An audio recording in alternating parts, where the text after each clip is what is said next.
नाजरीन, कुछ news channel पर खबरें चल रही हैं कि इमरान खान की बीवी बुशरा मानिका जेल में नवाज शरीफ और मरीम नवाज़ को मिलने पहुंच गई हैं।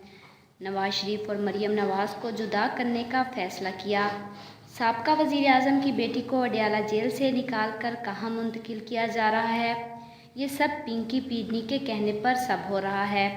पिंकी पीडनी ने नवाज शरीफ और मरीम नवाज़ को जेल में दी जाने वाली तकलीफ़ों से बाज रहने और मरीम नवाज़ को ख़वातीन होने के नाते अच्छी सहूलतें फराहम करने और उन्हें इज़्ज़त देने का हुक्म दिया।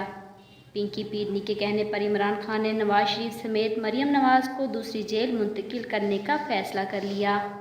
इस्लामाबाद में मरीम नवाज़ को अडयाला जेल से सहाला रेस्ट हाउस मुंतकिल करने का फ़ैसला कर लिया। निजी टीवी के मुताबिक मरीम नवाज़ को आइंदा 24 घंटों में अडयाला जेल से सहाला रेस्ट हाउस मुंतकिल करने का फ़ैसला किया गया। इस सिलसिले में सहाला रेस्ट हाउस को पहले से ही सब ने जेल करार दे दिया गया है। इसकी सिक्योरिटी को हाई अलर्ट कर दिया गया है।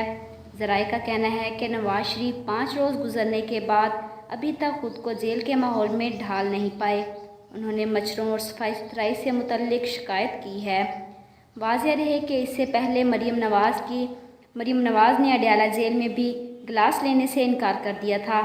उन्होंने कहा था कि इनकार अपनी मर्ज़ी से किया है, यह मेरा फ़ैसला है, इसलिए किसी का कोई दबाव नहीं। तो जिन लोगों को मेरी ये वीडियो पसंद आई हो तो प्लीज़ इसे लाइक कीजिएगा, अपने दोस्तों के साथ शेयर कीजिएगा और मेरे चैनल को सब्सक्राइब कीजिएगा। Thanks for watching.